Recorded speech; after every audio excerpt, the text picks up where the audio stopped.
Assalamualaikum warahmatullahi wabarakatuh. Halo teman-teman, kami dari kelompok 3 Psikologi Klinis akan menjelaskan materi terkait psikologi forensik. Sebelum membahas materi, kita akan memperkenalkan anggota kelompok terlebih dahulu. Yang pertama ada Karisma Salwa, kemudian Amri Ratna Utami, Ulan Putri Wijaya, Ariyanti Wulansari, Happy Pramasela, Amira Hanum, dan Eikel Christian. Selamat mendengarkan materi. Apa itu psikologi forensik? Untuk kata psikologi forensik sendiri, forensik itu berasal dari bahasa Latin yaitu forensis yang bermakna dari luar dan seakar dengan kata forum yang bermakna tempat umum. Nah, pada abad ke-19 ini, prinsip-prinsip ilmu sains itu berguna untuk membantu proses penegakan hukum. Seperti itu, teman-teman. Menurut Rizky 2009, mendefinisikan psikologi forensik adalah semua pekerjaan psikologi yang secara langsung membantu pengadilan, pihak-pihak yang terlibat dalam proses hukum, fasilitas-fasilitas kesehatan mental koreksional, forensik, dan badan-badan administratif, yudikatif, dan legislatif yang bertindak dalam sebuah kapasitas yudisial. Wijaya 2009 mengungkapkan, pengertian forensik adalah ilmu apapun yang digunakan untuk tujuan hukum dengan tidak memihak bukti ilmiah untuk digunakan dalam pengadilan hukum dan dalam penyelidikan dan pengadilan pidana. Menurut Bartol dan Bartol, psikologi forensik adalah upaya penelitian yang memeriksa aspek perilaku manusia yang terkait dengan proses hukum dan peradilan, seperti memori dan kesaksian, pembuatan keputusan hakim dan juri, perilaku kriminal, dan penerapan profesi psikologi dalam dan berkaitan dengan sistem hukum yang mencakup sistem hukum perdata dan pidana, serta interaksi antara keduanya. Sejarah psikologi forensik diawali sejak James McKincatle mengadakan eksperimen tentang psikologi saksi mata terhadap beberapa mahasiswa di Universitas Columbia untuk mengukur tingkat keyakinan pribadi akan kesaksian dari setiap manusia. Karena hasil penelitiannya menunjukkan tingkat inakurasi yang tinggi, sehingga hal ini memancing para psikolog lain seperti Alfred Binet, William Stern, dan lain-lain untuk mengadakan penelitian lebih lanjut tentang psikologi saksi mata. Karena psikologi forensik terus mengalami perkembangan selama 3 dekade terakhir, akhirnya pada tahun 2001, Asosiasi Psikologi Amerika secara resmi mengakui psikologi forensik sebagai salah satu bidang spesialisasi dalam ilmu psikologi.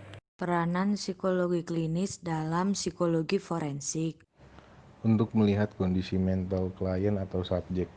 Apabila terdakwa sidang peradilan sering berpura-pura sakit dan tidak sanggup mengikuti jalannya persidangan, meski tindakan ini termasuk dalam pelanggaran yang memiliki sanksi sendiri, pihak peradilan pasti membutuhkan bantuan tenaga medis, juga psikolog untuk melihat kondisi kesehatan terdakwa. Penyidikan tindak pidana. Teknik interogasi dalam psikologi forensik. Di sini psikologi klinis dapat membantu menjawab pertanyaan apakah individu yang terlibat sedang mengalami gangguan mental atau gangguan psikologis. Psikologi klinis juga akan menilai apakah individu tersebut memerlukan tindakan medis, bahkan memerlukan perawatan di rumah sakit. Menilai perilaku subjek dalam peradilan. Salah satu peran psikologi klinis dalam psikologi forensik adalah untuk menjelaskan perilaku yang berkaitan dengan polisi, jaksa, hakim, dan lain-lain, termasuk subjek yang terlibat di peradilan.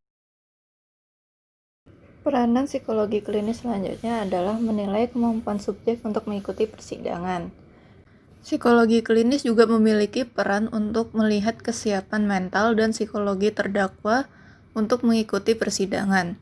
Misalnya, apakah terdakwa kuat mentalnya dan tidak dalam keadaan yang sangat tertekan sehingga bisa mengganggu diri dan jiwanya selama persidangan? Kemudian, menilai kondisi kesadaran subjek saat melakukan tindak kriminal.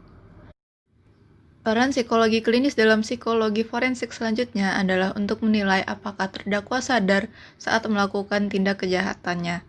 Hal ini sangat perlu untuk dipastikan karena nantinya akan menentukan vonis dan sanksi untuk individu yang terlibat tersebut. Melihat tingkat trauma yang dialami, dengan psikologi klinis, pihak yang berwenang akan mengetahui seberapa serius kondisi psikologi seseorang yang mengalami kecelakaan atau trauma tersebut. Profiling kriminal. Selanjutnya, psikologi klinis juga berperan sebagai profiler yang bisa mendeskripsikan tersangka kriminal. Dengan ilmu psikologi, pihak yang berwenang bisa membuat deskripsi kategori tersangka kejahatan yang paling memungkinkan. Layanan di penjara. Melalui psikologi klinis, pihak yang berwenang juga bisa menilai dampak psikologi yang dialami para pelaku kejahatan. Di sini, psikolog bisa membantu memberi pelayanan untuk memulihkan kesehatan mental para pelaku kejahatan di penjara agar nantinya mereka siap kembali terjun di lingkungan masyarakat setelah selesai masa tahanan. Peranan selanjutnya adalah memberi rujukan atau nasihat untuk proses hukum. Psikolog klinis biasanya akan menilai kondisi individu yang terlibat dalam peradilan apakah mampu mengikuti jalannya persidangan, menjalani hukuman, dan lain sebagainya. Karir psikologi forensik. Yang pertama, korban advokat, yaitu membantu korban memahami kasus dan hak-hak hukumnya, memberikan dukungan melalui proses hukum, dan menghadiri audiensi dengan korban. Yang kedua, konselor pemasyarakatan, yang bertugas menyediakan konseling dan dukungan kesehatan mental kepada narapidana, memberikan wawasan tentang keadaan dan kesejahteraan narapidana, memberikan rekomendasi dalam audiensi pembebasan bersyarat, dan mengurangi tingkat residivisme. Yang ketiga yaitu konsultan juri yang bertugas mengevaluasi kesaksian saksi, memilih juri, mencatat bahasa tubuh dan perilaku juri.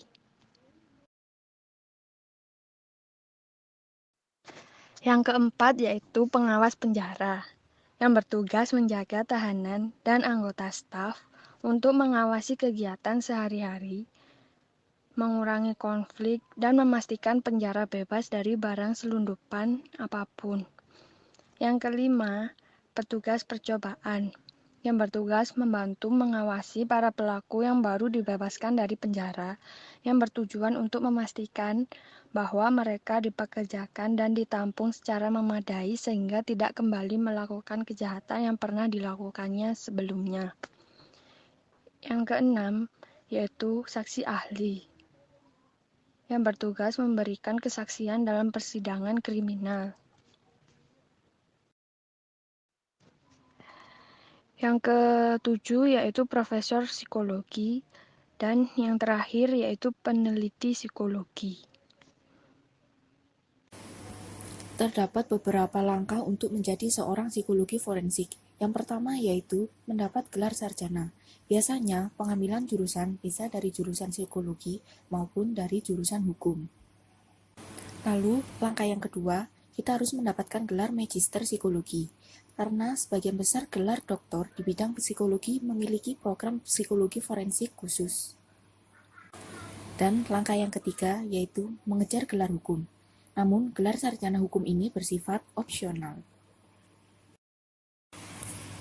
Langkah yang keempat yaitu mendapatkan gelar doktor psikologi atau PhD dalam bidang psikologi forensik. Langkah yang kelima yaitu mendapatkan lisensi dari negara.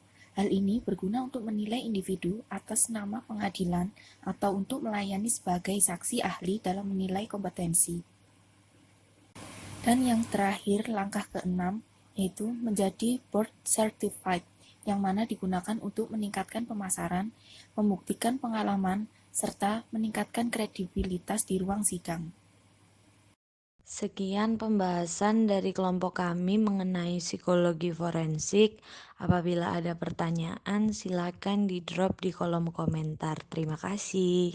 Wassalamualaikum warahmatullahi wabarakatuh.